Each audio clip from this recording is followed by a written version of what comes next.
queridos, tudo bem? Eu sou a professora Cristina Braga, de língua portuguesa, você já sabe, né?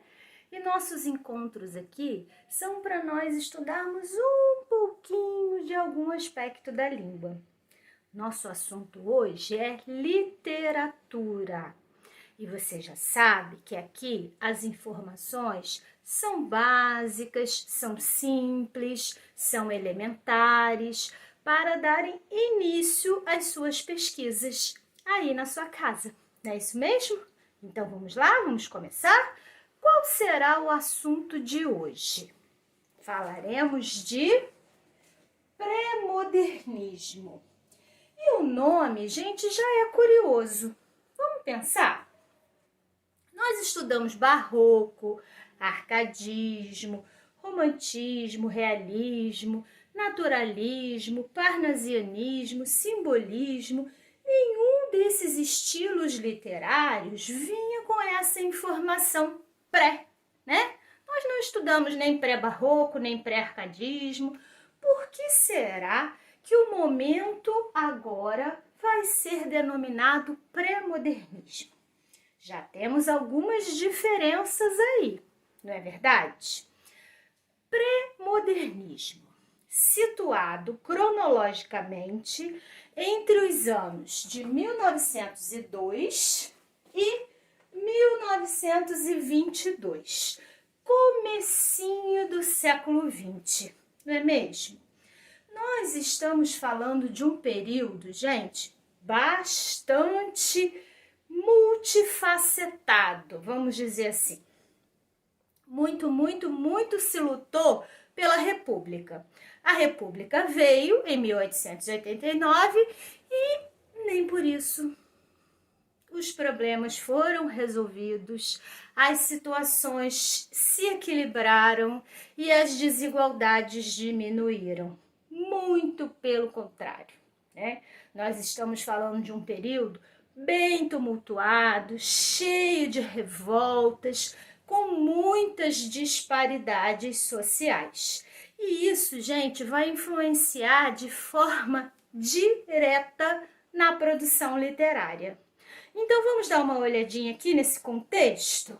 Bem, nós tivemos a chegada da República, mas isso ocasionou um país bastante diferente, né? Bastante multifacetado, com desigualdades gritantes.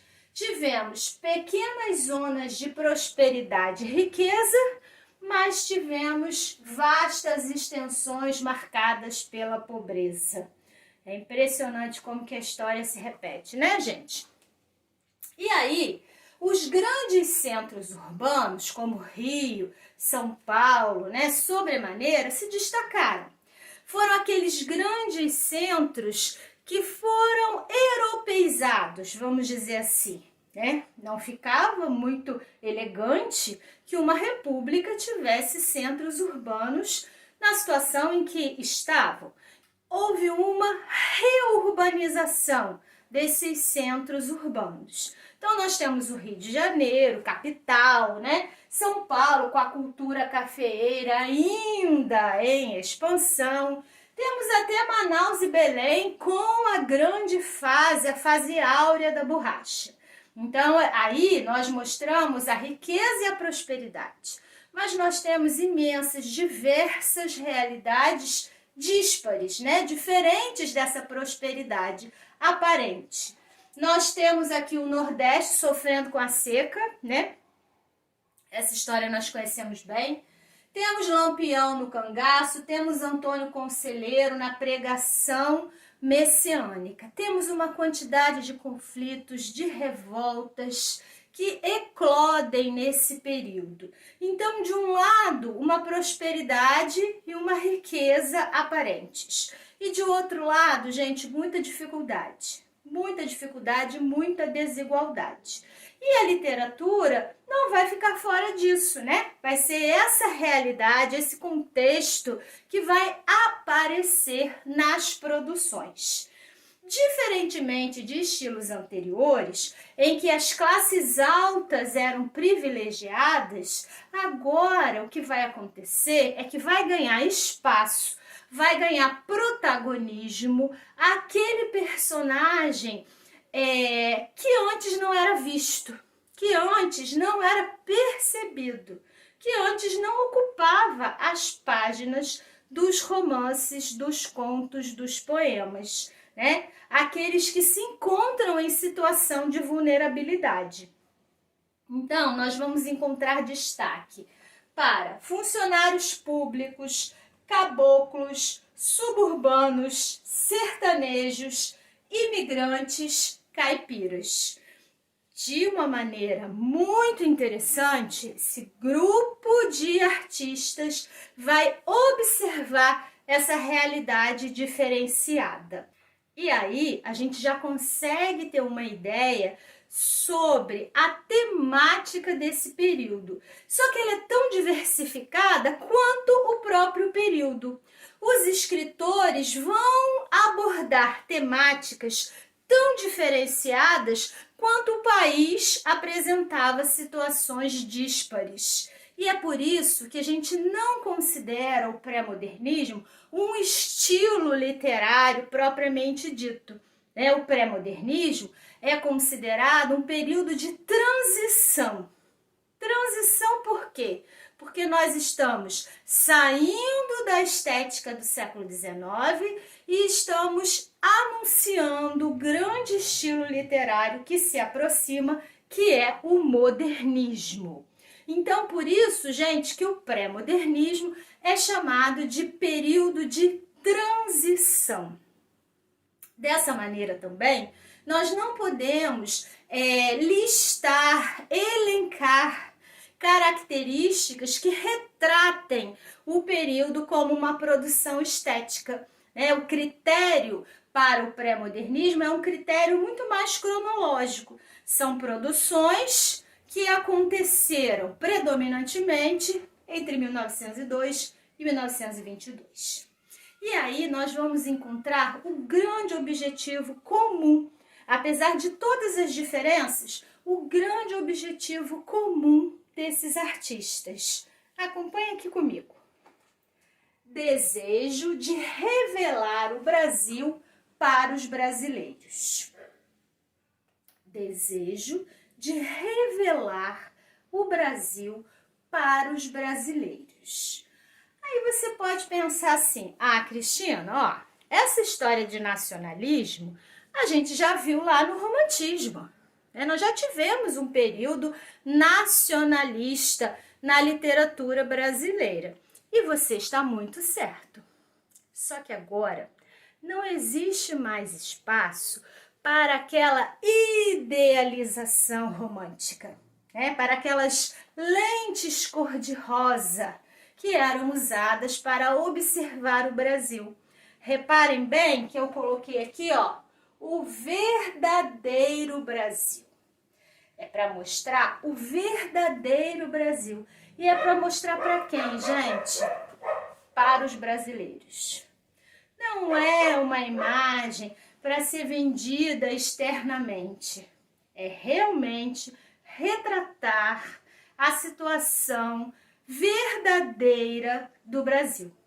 E aí a gente vai conhecer um Brasil que muitos brasileiros não conheciam. Vai ocupar o espaço das páginas literárias um Brasil que muitos brasileiros desconheciam. Dá uma olhadinha aqui. Desvio do olhar das classes privilegiadas. Lembra que eu falei? Vão ocupar espaço nas páginas literárias pessoas que vão representar personagens que até então eram invisíveis. Então a gente tem um desvio desse olhar. Nós temos inovações tecnológicas. Gente, isso aqui é tudo de bom. O que você está pensando aí em inovação tecnológica? Você, ser do século XXI. A inovação tecnológica aqui, gente, é o telégrafo, é a fotografia. O telégrafo, gente, revolucionou a maneira de se comunicar naquele período. E a fotografia, ela passou a retratar o real de uma maneira quase que incontestável. Então, essas duas inovações influenciaram a produção da época. Nós também temos aqui o gosto pela atualidade. É verdade.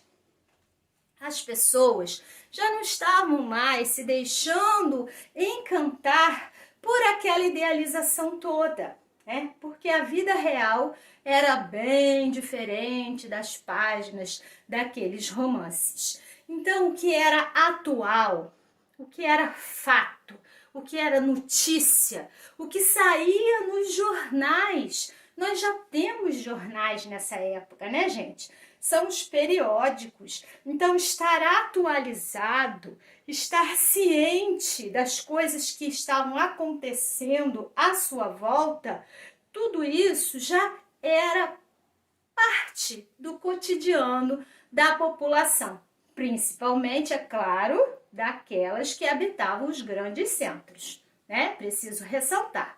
Então, gente, o gosto pela atualidade, ele influenciou de uma maneira muito significativa a literatura da época. Porque as pessoas queriam ler algo que fosse, claro, objetivo, que fosse atual, que falasse de algo verídico, né? Claro, gente, que literatura é ficção. Mas esse era o público-alvo que os escritores iriam atingir. Então, o gosto pela atualidade é uma característica muito importante desse período. E a linguagem não podia ser diferente. Como nós temos escritores diferentes, são linguagens diferentes também. Em algumas linguagens com termos científicos, rebuscados, eruditos, mas em outros uma linguagem mais direta, mais próxima do leitor, né? Mais próxima de um texto jornalístico. Então vamos conhecer quem são esses escritores, esses produtores das obras de ficção do pré-modernismo? Coloquei aqui para você 5.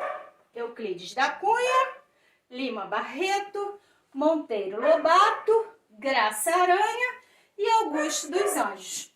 1, 2, 3, 4, 5. Já ouviu falar em algum? Ah, tenho certeza de que você já ouviu. Vamos começar então com Euclides da Cunha. Euclides da Cunha, gente, era jornalista, trabalhava num jornal. Isso é muito comum aqui nesse período, né? É enviado para averiguar um grande conflito que estava acontecendo no Brasil, que é a Guerra de Canudos. E é daí que surge a sua magnífica, grandiosa obra Os Sertões. E essa obra Os Sertões, publicada em 1902, vai iniciar o pré-modernismo no Brasil. A obra, gente, é muito interessante. Vale a pena você pesquisar sobre ela. Na obra Os Sertões, ele vai contar, em forma de ficção, claro, o conflito da Guerra de Canudos. Você já estudou aí nas suas aulas de história a Guerra de Canudos, né? Conhece Antônio Conselheiro, sabe lá toda a confusão que aconteceu, todos os embates entre as tropas federais e os seguidores de Antônio Conselheiro, e já conhece também o catastrófico desfecho da obra, não é mesmo? Aqui eu coloquei para vocês que Euclides da Cunha, ele aborda a marginalização do sertanejo. A frase famosa de Euclides da Cunha é: o sertanejo é, antes de tudo, um forte. Um forte por quê, gente? Porque apesar de viver numa região inóspita, absolutamente adversa, de ter condições quase que subhumanas de sobrevivência, ele é um forte por resistir, ele é um forte por sobreviver, ele é um forte por contestar as estatísticas e as previsões e continuar íntegro, né? Inteiro. E ele consegue até enfrentar tropas federais. Então, realmente, essa história é fantástica. O livro, ele é dividido em 3 partes. A primeira parte é a Terra, a segunda parte é o homem e a terceira parte é a luta. Essa divisão, gente, ela não é aleatória, né? É claro que existe aqui uma influência do determinismo que já vigorava há algum tempo. Por que é que primeiro nós precisamos conhecer a Terra, o relevo, a vegetação, as características sobre o clima, as características sobre o lugar desse conflito? E só depois nós vamos conhecer o homem, que é o sertanejo, esse ser que vai protagonizar a luta, que é a terceira parte. É claro que você já pensou aí, né, que o homem é produto do meio. Essa visão determinista é em voga ainda nesse período. Por isso que ela é dividida assim em 3 partes. Eu vou ler para vocês o finalzinho do romance, gente, a última página. Vale a pena. Só um minutinho. Canudos não se rendeu. Exemplo único em toda a história, resistiu até o esgotamento completo. Vencido palmo a palmo, na precisão integral do termo, caiu no dia 5, ao entardecer, quando caíram os seus últimos defensores, que todos morreram. Eram 4 apenas, um velho, 2 homens feitos e uma criança, na frente dos quais rugiam raivosamente 5.000 soldados. Há comentários dizendo que 25.000 pessoas morreram nesse conflito, né, de Canudos. Então, assim, é um episódio muito triste da história do Brasil e que é retratado aqui no livro Os Sertões. Vamos conhecer mais um escritor? Lima Barreto. Lima Barreto, gente, tem uma produção enorme, fantástica, de conto, de crônica, de romance, de novela. Vale muito a pena você conhecer Lima Barreto. De que ele vai falar? Ele vai falar do preconceito racial e social nos subúrbios cariocas. Ele vai retratar essa vida de quem vive no subúrbio, dessa vulnerabilidade dessas pessoas por sofrerem tanto o preconceito racial quanto o preconceito social. Nós sabemos, gente, que Lima Barreto era mulato, né? Então, em muitas das suas obras, ele vai abordar essa temática do preconceito racial. E aqui eu listei apenas algumas obras, gente, são tantas e são tão fantásticas que não daria nem para eu colocar aqui no quadro. Mas vamos lá. Recordações do escrivão Isaías Caminha. Nós vamos conhecer Isaías Caminha vindo do interior, né, para a cidade grande, para tentar a vida de jornalista. Todas as vicissitudes pelas quais Isaías Caminha vai passar para conseguir se empregar num grande jornal. Qual vai ser o desfecho disso? Só você lendo para descobrir. Triste fim de Policarpo Quaresma, a obra de maior expressividade de Lima Barreto, né, gente? Policarpo Quaresma é esse protagonista, ele é um ufanista, um nacionalista exagerado, absolutamente apaixonado pelas questões do Brasil, um grande estudioso dos costumes, da cultura, das características geográficas, econômicas, políticas do Brasil. Enaltecia o Brasil como o melhor lugar do mundo para se viver. E pelo título, você já sabe que essa história não vai acabar bem.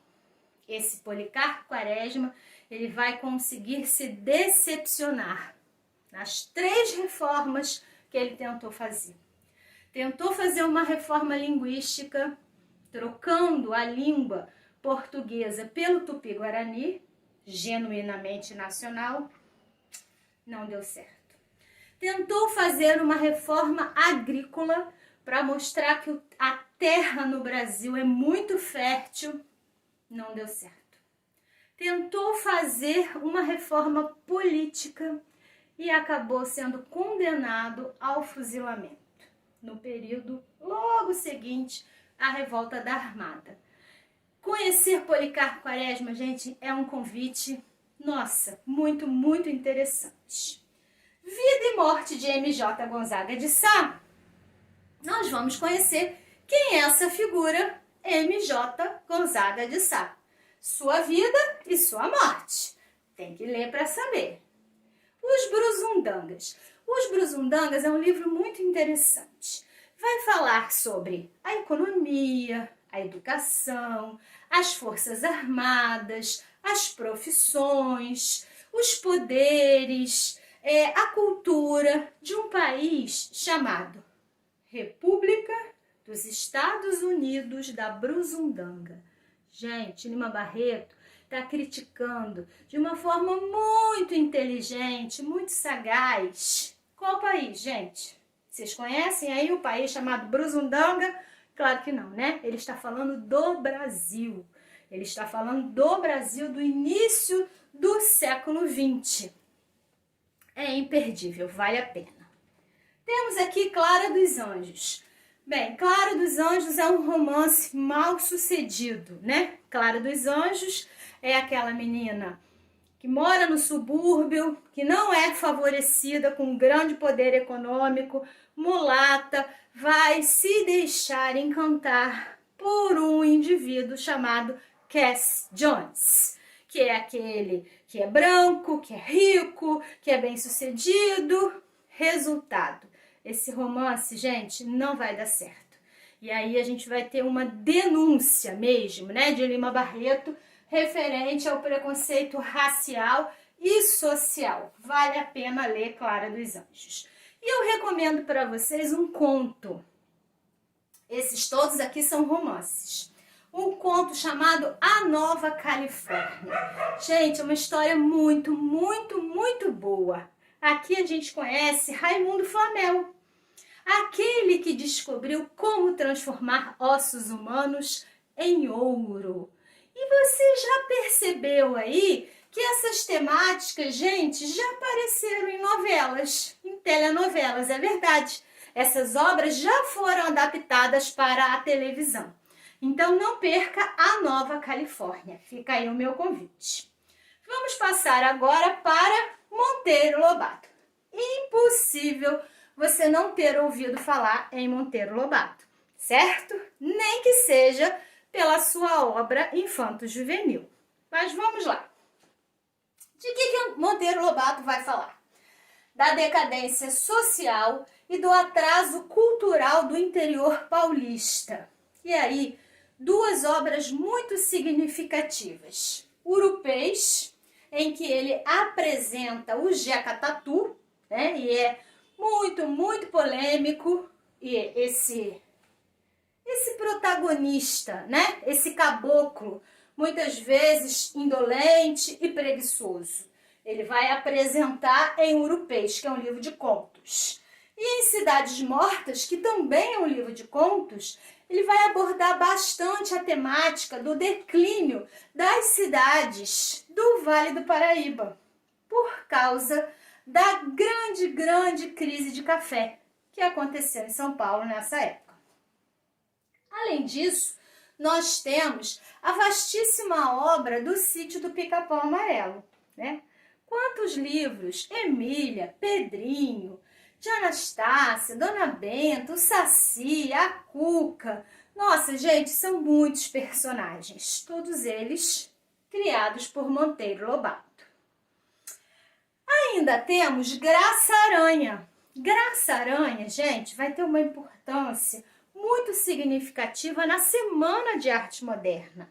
É aquele grande evento que vai iniciar o modernismo no Brasil. De que Graça Aranha vai falar? Bem, ele vai abordar a dificuldade dos imigrantes europeus no Espírito Santo. E aí eu destaquei aqui a obra Canaã. E a obra Canaã, gente, também foi publicada em 1902, né? Ano inicial do pré-modernismo no Brasil. Em Canaã, nós vamos conhecer dois imigrantes alemães, Milkau e Lenz. Eles vieram para o Brasil, né? São imigrantes alemães, mas os dois têm visões opostas da terra brasileira. Enquanto Milkau tem grandes esperanças de viver bem aqui, acredita na integração e na paz, nós temos Lenz, que tem um comportamento contrário. Só acredita na guerra e na conquista. Não vê o Brasil como um bom lugar, né? E destaca e defende a Alemanha. Qual dos dois, gente, vai estar com a razão no final das contas? Tem que ler para saber. A história se passa em Porto do Cachoeiro, no Espírito Santo. E agora, nós vamos para o único poeta desse grupo. Perceberam que até agora a gente só falou em romance e em conto? Pois é, mas nós temos um poeta. Um poeta chamado Augusto dos Anjos. Único, singular, absolutamente diferente. Muito característico dele mesmo. De que ele vai falar, gente? Divagações metafísicas, angústia existencial, com termos fortes e chocantes. Bem diferente desse grupo aqui, né, gente? Augusto dos Anjos reúne uma grande quantidade de características de estilos diferentes. Do parnasianismo, ele traz o gosto pelo culto à forma, apreciador de sonetos, apreciador de versos metrificados, apreciador de rimas.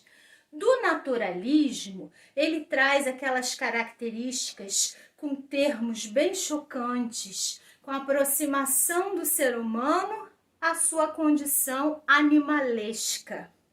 Do simbolismo, ele traz a temática da angústia existencial, da dor de existir, né? Aqui, ó, das divagações metafísicas. E o período em que ele produz é o período do pré-modernismo. Já deu para perceber aí, gente, que é um artista multifacetado. Olha como que tem tudo a ver com o período em que ele produz, multifacetado. E eu recomendei, ele só escreveu um livro, gente, chamado Eu. Publicou em 1912. E eu recomendei 2 poemas para vocês. Versos Íntimos e O Morcego. Em Versos Íntimos estão aqueles versos famosíssimos que você com certeza já ouviu falar. Vou ler para você Versos Íntimos. Versos Íntimos. Vês? Ninguém assistiu ao formidável enterro de tua última quimera. Somente a ingratidão, esta pantera, foi tua companheira inseparável. Acostuma-te à lama que te espera. O homem que, nesta terra miserável, mora entre feras, sente inevitável necessidade de também ser fera. Toma um fósforo, acende teu cigarro. O beijo, amigo, é a véspera do escarro. A mão que afaga é a mesma que apedreja. Se alguém causa ainda pena à tua chaga, apedreja essa mão vil que te afaga, escarra nessa boca que te beija.